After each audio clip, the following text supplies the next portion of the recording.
Oh, Isa, what's up? You look a bit perturbed. What's going on?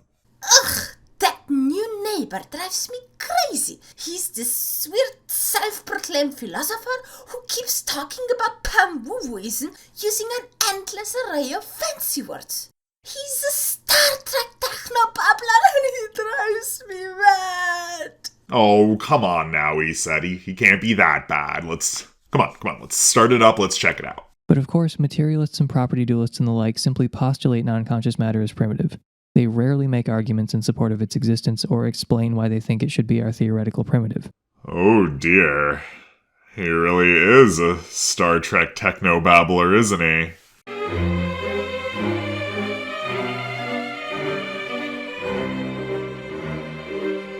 Any elaborated form of naturalism will hold that some features of the natural world are primitive, meaning they are not susceptible to further explanation. Matter is taken to be primitive by materialists, but you don't need to take matter as primitive. You don't really get anything out of it, and it happens to cause a bunch of problems if you do. Behold, the Matterus neanderthalensis in its naturalist habitat. Sorry, föränderhumor. Naturalism, at its core, is the idea that the universe works based on natural laws, and not some supernatural divine something. You can get into all sorts of fancy brain twisters based on that idea, such as how you acquire knowledge, or what is included in that knowledge, and what isn't, but naturalism itself makes no claim about what should or should not be explained.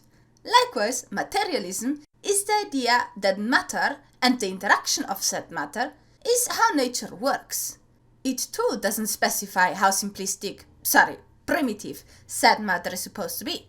You're right to say that some people like to simplify things, but that is their personal preference. It is not part of the idea. You don't really get anything out of it, and it happens to cause a bunch of problems if you do. You are right, simplification can cause problems sometimes. For example, if you stick to inches to make fencing, you will not run into any major problems. However, if you build microchips, working in inches just won't do the trick anymore. Having said that, naturalism and materialism don't inherently require you to dump down the concept of matter, nor does any other framework inherently stop you from dumbing things down. Physics does not require us to take matter as primitive. The laws and equations of physics are just that, laws and equations. They're abstract. Yes, laws and equations are abstractions. In fact, mathematics is an abstraction. They use something that exists and turn it into well-understood language that allows us to pass that knowledge on and others to check whether or not we are right. You know what else is language and abstractions? Words. No matter how freaking precise your PanPsychism weasel words could ever be, and I doubt they too are an abstraction of reality, making them no better than what you try to discredit. They describe something concrete, but they don't tell us what that concrete reality is. They just tell us what that concrete reality will do under certain conditions. Physics does tell us what something is, and how it interacts with its surroundings. That's the whole purpose of physics. But I slowly get what argument you're driving at. It reminds me a bit of my ethics professor in university. He gave me the highest possible mark at my final exam because in order to hide the fact that I didn't study for the test, I told him or tried to convince him of the difference between getting bigger and grow. Because you see, you cannot see the tree grow. You can see the tree getting bigger. You can put a camera there and film it. You can cut off a piece and put it under a microscope and see the cells split. But growing itself cannot be studied. And quite frankly, I found that argument as ridiculous as I find this, because growing in this context is the process of getting bigger. There is no magical transcendental growthness to it, in any way, shape or form. But then again, I wasn't really upset about the mark. Physics is meant to describe our surroundings, based on a preset definition that we use to establish what we are actually talking about. The fact that for the purpose of clarity we stick to those definitions doesn't mean we can't explore and research the defined things in a different instance or from a different perspective. Philosophy has this awful habit of brain twisting the simplest thoughts into utter words not compassed And whenever the putrid whiff it produces sounds fancy enough, it pats itself on the back for its sophisticated and profound thinking. Well done, philosophy. Well done. Call me a pleb and a brute and every YouTube banned word of the alphabet, but in my opinion, if you can't explain something plainly, it means you didn't properly understand it yourself in the first place. We can fill in the abstract structural skeleton that physical science tells us about with any concreta we like. Translation. Anything that we haven't yet researched enough to fully explain, or that has been fully explained but we don't know about, can be filled with woo-woo at our discretion. Sorry, but no. If there is such a thing as reality, then it is as it is, regardless of how you look at it. And if there is no such thing as reality, then no matter what you come up with to describe it, will be false and utterly useless. Because there is no reality. I have a very, very horrible suspicion about this. Are you gonna go personal experience on me? Please don't go personal experience on me. Don't do it. Please. What fleshes out the structure that science tells us about? More science. At least if you want it to be accurate. Ask silly questions, get silly answers. What is the concrete stuff that's making a universe to describe? Good question, actually. What can describe the universe? However, in this context, I think the question is far more what do we accept as a description of the universe, and far less what does actually describe it. Can a universe, for example, be described by its characteristics, its behavior, and its content? Maybe, possibly, probably, very likely, but I bet there are a lot of people who are not satisfied with that. They might want a god, and a purpose, and some other transcendental, spiritual, feelsy stuff. But the problem between wanting something to be real and something actually being real is that often they just don't match. We could take this concrete reality to be non-experiential stuff, as physicalists do, or we could take it to be experiential stuff, like Russellian panpsychists do. Experience? I knew it! I asked you not to go experienced on me, and you totally did it. You ignored me. How could you? Oh well, I guess I have to go there then. Greenie. I'm sorry to break it to you, but brains suck. Your perception is not reality. It is a bunch of neuron twirl boogaloo fizzing spiced with personal bias. Let me showcase this to you. Imagine two people sitting on a bench and a bird flying by. One swears that he saw a robin and the other swears that he saw a woodpecker. The bird won't just shapeshift from robin to woodpecker all of a sudden. It's gonna stay whatever bird it was in the first place. Unless it's a UFO, of course. Yeah, these extraterrestrial technology projecting themselves in the shape of birds is what they did. I will be the first to admit that you can't just take an authoritative source on any matter, scientific or otherwise, because, quite frankly, there is a lot of woo-woo going on, even among the Homo professoriensis. But at the same time, you can't just blindly trust your own perception, either. Just because we are forced to rely on our brains on a daily basis doesn't mean that they're actually reliable. I mean, there is a reason why we have standardized measuring tools, just to give an example. Both approaches can explain the data of science, including the data of neuroscience. At this point, I feel the need to define panpsychism. And since you don't define it, I'm left with using a definition you may or may not agree with. But that's your own fault. You should have included explanation and not let Google do the job for you. Panpsychism is the view that everything-ish has some sort of consciousness, or at least consciousness-like qualities. Okay, so far so good. Now that we know what we're talking about, let us get back to the claim. Both approaches can explain the data of science, including the data of neuroscience. There is a lot of explanations for a lot of different things. You can explain earthquakes with the friction between tectonic plates, or you can explain them with the ire of the almighty invisible cloud guru. Both can explain the incident. It just happens to be that one of them is verifiable and the other one not so much. They're both forms of monism, so physicalists cannot appeal to the success of the core theory, causal closure, or the dependence of the human mind on the brain as evidence favoring physicalism over Russellian panpsychism. We've been searching for days trying to find out what the fuck resalient means. Google has no proper definition to it, even when we cut out resilient from any and all search results.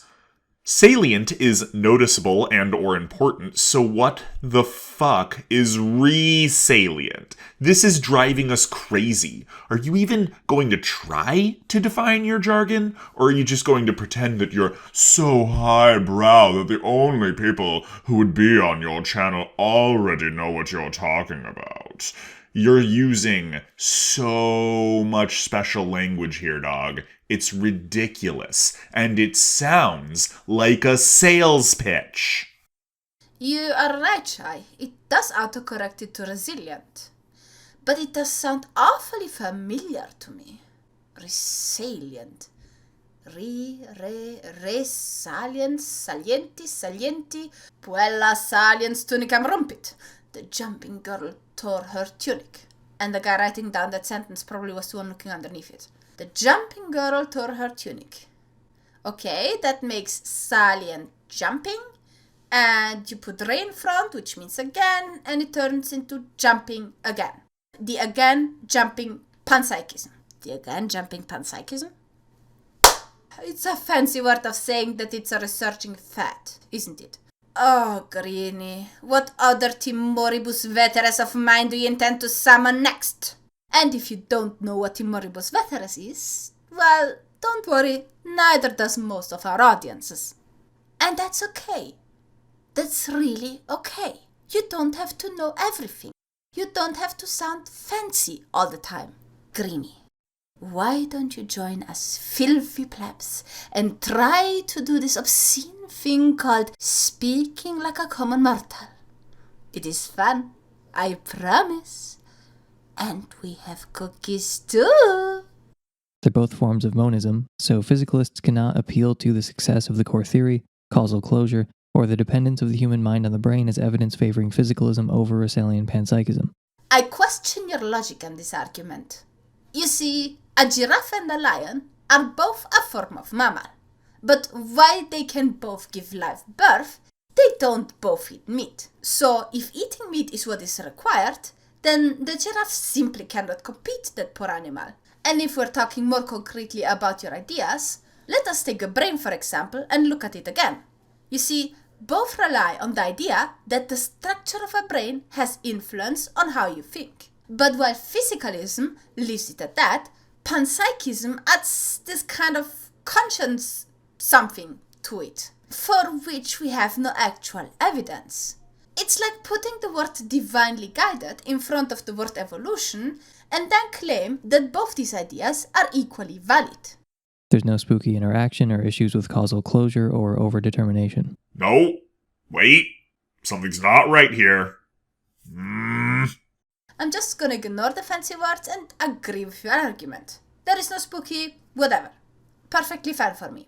In fact, the problem with your panpsychism is not really so much with what there is, but with what there isn't, namely evidence. If we're monists, all we can really do here is compare theoretical and explanatory virtues of different kinds of monism.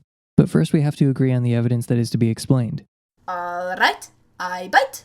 What evidence is there to be explained? So let me draw attention to one fact about our world that doesn't get enough attention. Consciousness is unobservable, except in your own case. Consider the fact that the experience you're having right now is private. I will never know that you are conscious with the same degree of certainty that I know that I'm conscious. That presupposes, however, that you are conscious in the first place, which you can't truly know. You might be certain that you are, far more than you might think others are, but in neither case do you have any actual evidence. You can't just compare yourself to a non-conscious you. You can't tell if your experience is real or merely a simulation of sorts. Think of hallucinations. They feel real. You really experience them. But that doesn't make them real in the actual world around you. For simplicity's sake, it makes sense to acknowledge your experience and to just assume that you are conscious and move on with your life. But it's not enough to objectively prove, even to yourself, that you are actually truly conscious. You know how you can tell how objectively conscious someone is? With a brain scan. Just saying. When you look at me, all you can observe are electrochemical brain events. You can't observe my experience even though I can assure you it's real. So there's this concretely real phenomenon that can't be observed no matter what instruments you have. That's a pretty interesting fact about our world. I find your point very intriguing. There is in fact no way for me to tell that you perceive yourself as real, that you have an I'm real experience. And we could showcase the problem of it by taking a computer and feeding it with AI and all that stuff. With our current knowledge and tools, there is no way for us to tell whether a computer truly perceives itself as real, similarly to how you do, or whether it has simply learned to say that it perceives itself as real. You see, we are both on the same wavelength here. We both acknowledge the same problem. The only difference between you and me is that you accept your experience and say, see, I'm feeling real. And you can't test it. Therefore, you can't test whether other consciousness exists, and therefore panpsychism. Whereas my reply to it is, how is my perception of myself not physical? I am aware of my presence. I can feel physical pain. I can think thoughts, and so on. Consciousness, at least if defined as our ability to actively experience our surroundings, can just as much be a process of our brain as our heartbeat. Let me try to clarify what I mean. When you are a new driver, your eyes are usually glued to the street and you are tense and fully aware of everything that you're doing and everything that's going on. After a few years, however, you lean back in your chair, drive down the exact same road, and you're hardly aware of what you're actually doing. You are, in a sense, driving on autopilot. In both cases, you're doing the very same thing. But in one, you're actually conscious about it, and in the other, you're not. It seems to me that the only difference between these two actions is the amount of effort your brain has to put into the task. It's processing power, for lack of a better term. Consciousness, to me, doesn't seem non-physical, none whatsoever. So where exactly does this panpsychism idea come into this picture? Has it never occurred to you that these electrochemical brain events are the process of experiences being processed? Like, that is the experience. That's the code of it all. That's what that is. Unless you mean, like, us watching you experiencing, for example, falling and hitting the ground face first, in which case we can definitely observe and record your experience. We can catch that experience on our phone and put it here on the YouTube forever. The problem you seem to have here is that you're closing the door on everything. There's a big fat yet that we think should be at the end of these affirmations you're making about how this concretely real phenomenon can't be observed no matter the instruments. Yet. And furthermore, something tells us that you wouldn't be looking for such technology and instruments even if they did exist and we waved them in front of your face. You sound extremely sure of this, like you've already made up your mind about it. In our field of work, that's not good science or good philosophy. Assuming monism, there must be this interior to matter, as it were. Ugh, you know what they say about assuming. Always assume the worst? There's what it looks like from the outside, observable brain activity, and then there's what it looks like from this private interior, first-person subjective experience. It's like there are dual aspects to matter, an internal aspect and an external aspect, and yet we're free to believe there's only one concretely existing stuff here. I have a very, very fascinating hypothesis on this. But it's a little complicated, so follow me. Yeah, follow me closely on this one. What if there is no difference?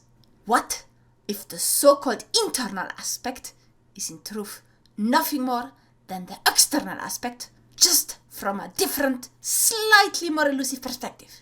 There's what it's like to be that stuff, and there's what it's like to be that stuff observing some other stuff. What it's like to be stuff observing other stuff, you say? We wonder what it's like to be the rock who observes you as you are being stuff. A rock can do that according to panpsychism, right? And all the other permutations of matter we imagine.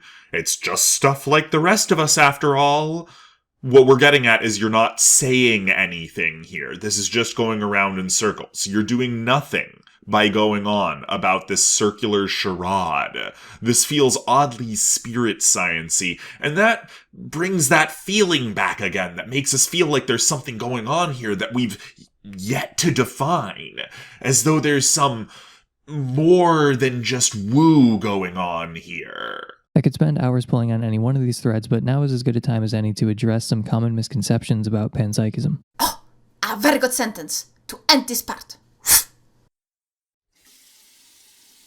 Oh, wow. We've never seen so much gibberish getting rinsed out of someone's ears. Oh, hey, wait, put that back in. That's earwax. You'll need that still.